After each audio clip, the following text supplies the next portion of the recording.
The cameras flashed, the crowd froze, and just like that, Hollywood had a new obsession. It really is the kind of story that just stops you dead in your track. Oh, absolutely. I mean, imagine pouring your morning coffee, opening up a widely respected magazine, and reading that your own 20-year marriage is officially over. Yeah, that would be terrifying. Right. And the absolute wildest part, it is the very first time you are hearing about it. Just completely blindsided. Totally. That is exactly what happened to pop rock icon Pink in February of 2026, and it led to this incredible viral moment where Pink just ended the divorce rumors forever. She really did. She shut it down completely. Welcome to Starscope Report. Join us as we uncover Hollywood drama, music industry shakeups, and viral influencer scandals. From red carpet surprises to social media controversies, we dive deep into the stories behind the fame. And today's story is, honestly, it feels almost cinematic. It's a scenario you would expect in a scripted drama rather than reality. It really does, because the sequence of events we're looking at today tells a profound story. It's not just about the modern celebrity machine, but really about the fragile architecture of the journalism we consume daily. Yeah, the foundations of it are completely shifting. So the stack of sources we've curated for you today is incredibly dense. We are looking at breaking celebrity news reports from People, Us Weekly, TMZ, and The Nightly. A lot of heavy hitters. Right. And we've also parsed through the raw transcripts of Pink's direct-to-camera Instagram videos. Plus, we sifted through retrospective deep dives into the era of her 2008 album, Funhouse. Which is such a pivotal era for her. It is. And finally, we're going to rely heavily on this fascinating academic paper titled Preemptive Narrative Signaling. I love that paper. That analytical paper provides the theoretical scaffolding we need today. It moves the conversation past mere celebrity gossip and into the realm of media psychology. Exactly. Exploring how public figures can essentially weaponize their own vulnerability. Which Pink is a master at.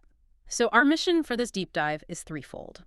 First, we'll examine how Pink structurally dismantled the modern tabloid machine during this 2026 rumor mill. Second, we'll contrast that fake rumor with the actual, really messy realities of her 2008 separation from former motocross racer Carey Hart. Because that was a very real crisis. It was. And finally, we will uncover the raw, unglamorous work required to maintain a high-profile relationship for 2 decades. It is not easy. Not at all. Okay, let's unpack this. Where does the 2026 firestorm actually begin? So the inciting incident occurs on February 26, 2026. Okay. People magazine published an exclusive report claiming that Pink and Carey Hart had separated after 20 years of marriage. Wow. And shortly after that publication went live, outlets like Us Weekly and TMZ aggressively amplified this story.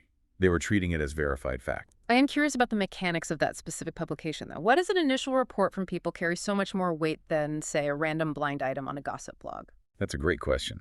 Historically, People magazine functions as the authorized pipeline for celebrity publicists. Oh, right, like the approved channel. Exactly. Yeah. The industry understanding is that if a legacy outlet like People drops an exclusive about a major life event, it usually means a publicist has meticulously negotiated that release. So it's basically considered the gold standard for sanitized, approved celebrity news. Spot on. Yeah. When they hit publish on this separation story, the immediate assumption across the entire media landscape was that Pink's team had quietly orchestrated it to control the fallout. Except her team hadn't done anything of the sort. No, not at all. Because Pink herself had absolutely no idea this narrative was being spun. Right. And rather than utilizing the traditional celebrity playbook, having a crisis management team release a carefully worded, sterile denial, she bypassed the gatekeepers entirely. She went straight to her audience. Straight to her smartphone. Yeah. She recorded an incredibly raw video for her millions of Instagram followers. And her delivery was masterful. I mean, she was blunt, she was sarcastic, and she systematically dismantled the authority of those publications in under 2 minutes. She really did. She looked directly into the camera and said, and I quote, "So I was just alerted to the fact that I'm separated from my husband. I didn't know. Thank you, People magazine. Thank you, Us Weekly. Thank you for letting me know." The sarcasm is just incredible, and she then throws in this devastatingly sharp detail regarding her children. She asks the magazines if they would also like to inform her 14-year-old and 9-year-old, who were also entirely unaware of this supposed divorce. That part is so crucial. By weaponizing that specific domestic detail, she instantly deflates the report's credibility. Because it brings real human stakes into it. Exactly. It exposes the publications not just as inaccurate, but as genuinely reckless. But the brilliant thing is, she doesn't stop at merely debunking the rumor. Right, he pivots. Yes, she utilizes the sudden influx of media attention to interrogate the press's actual journalistic priorities. Which is so smart. She actively brands the tabloid reports as trash news and fake news, and then she offers them a menu of alternative topics they could be investigating instead. Yeah, she gave them a whole list. She really did. Just to accurately report what was in her video, she asks if they want to talk about the Epstein files. She asks if they want to talk about systemic racism or misogyny in sports. She brings up the U.S. women's hockey team's classiness, pointing out that 8 of the 12 Olympic medals won for the U.S. that year were won by women. And she didn't take a political side or anything. She just laid out these massive societal issues as a stark contrast to their gossip. Exactly. And finally, she highlights her own recent career milestone. She mentions her nomination for the Rock and Roll Hall of Fame in her very first year of eligibility. What's fascinating here is the complete breakdown in gossip journalism hygiene. What do you mean by hygiene in this context? I mean, the basic fact-checking standards. A legacy publication to getting a massive story that's categorically wrong signals a huge paradigm shift. For decades, the magazine held all the leverage. They were the undisputed gatekeepers of the public narrative. Right. But this 2026 incident exposes a vulnerability in modern exclusive reporting. It's the endless hunt for engagement metrics over factual accuracy. Pink proved that the traditional apparatus is increasingly obsolete when a subject can broadcast their reality globally in real time. But is it really bypassing the PR machine, or is Pink just acting as her own publicist? That's a fair point. Like, couldn't we argue that a highly curated Instagram video to millions of followers is just a modernized, highly effective version of a press release? That is a brilliant distinction. Yeah. It absolutely is a form of public relations. But the crucial difference is the elimination of the editorial filter. Ah, right. When a publicist speaks to a magazine, the magazine still writes the headline. They choose the photo and they contextualize the quote. They control the framing. Exactly. By going direct to consumer on social media, Pink retains absolute sovereignty over her tone, her context, and her emotional inflection. She isn't just releasing a statement, she is directing the entire performance. That structural shift is incredible to witness. It really is. Well, wait till you hear what came next. Because to truly understand why she handled this with such supreme confidence in 2026, we have to look back at the crucible of their relationship. We have to go back to the beginning. We need to examine the time she and Carey Hart actually separated. And that's not even the wildest part. If you're loving these Hollywood twists, make sure you're subscribed. We have got even crazier stories ahead as we dig into the 2008 era. You definitely want to stick around for this. So how did these two even cross paths initially? Take us back.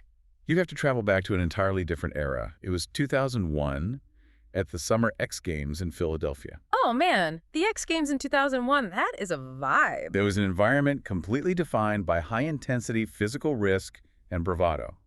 Carey was a pioneer in freestyle motocross, and Pink was actively transitioning into this defiant, anti-establishment pop rock superstar. So they were basically a match made in punk rock heaven. Pretty much. Yeah. But they engaged in a highly volatile on-and-off romance for several years.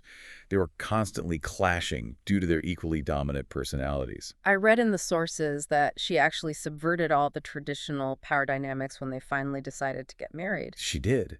In June 2005, she was at one of his races in California. As he was taking a lap on the track, she held up a pit board, you know, the large sign crews use to relay technical information to riders. Yeah. And she had written on it, "Will you marry me?" That is so cool. They subsequently married on a beach in Costa Rica in January of 2006. A completely unconventional start. But the fairy tale didn't last long before hitting a massive wall. No, it didn't. What was the catalyst for the actual crisis they experienced in late 2007? The very traits that drew them together, their fierce independence, their relentless drive, and their uncompromising natures began to pull them apart. Right. Pink was gearing up to record her 5th studio album, and Carey was heavily focused on his entrepreneurial ventures, specifically launching his Las Vegas nightclub, Wasted Space. So they were just never in the same place. Exactly. The geographical and emotional distance became entirely unsustainable. The statistics from the sources are actually really jarring. During this period, they were seeing each other for as little as 5 days every 6 weeks. Wow. You simply cannot maintain the rhythm of a marriage with that kind of chronic absence.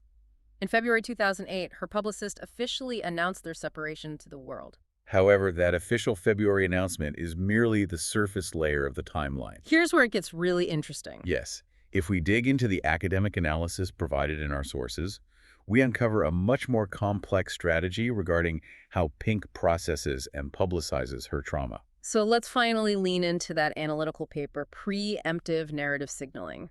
Walk us through what that concept actually means in the context of media studies. In media studies, preemptive narrative signaling occurs when a public figure intentionally releases damaging or deeply vulnerable information on their own terms. Before anyone else can. Precisely. It effectively neutralizes the shock value that the adversarial press relies upon. It is a defense mechanism. By owning the controversy or the heartbreak first, you disarm the tabloids before they can weaponize your private pain against you. How does that apply to the timeline of their 2008 separation? In December 2007, 2 full months before the public or the press had any inkling of a marital fracture, Pink quietly traveled to Maritone Studios in Stockholm, Sweden. She went there to work with the legendary producer Max Martin. She deliberately isolated herself. Yes, she stated later that she needed an environment devoid of distractions to process her reality. And during those Stockholm sessions, she wrote the lead single for the Funhouse album, So What? Such a huge song. Huge. She penned the iconic opening lyric, I guess I just lost my husband, I don't know where he went, while she was still legally married. She is essentially writing the tabloid headline before the tabloids even know there is a story to report.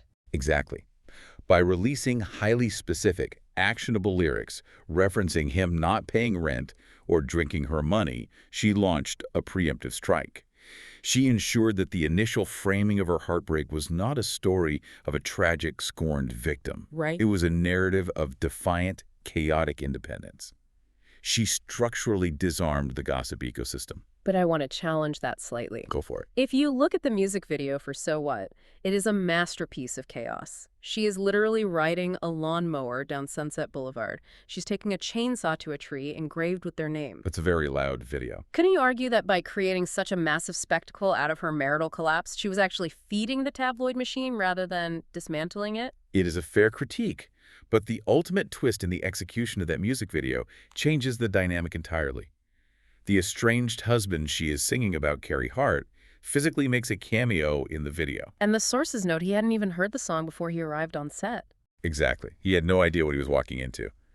Years later on a talk show, Carey laughed off the fact that she writes these scathing songs about him.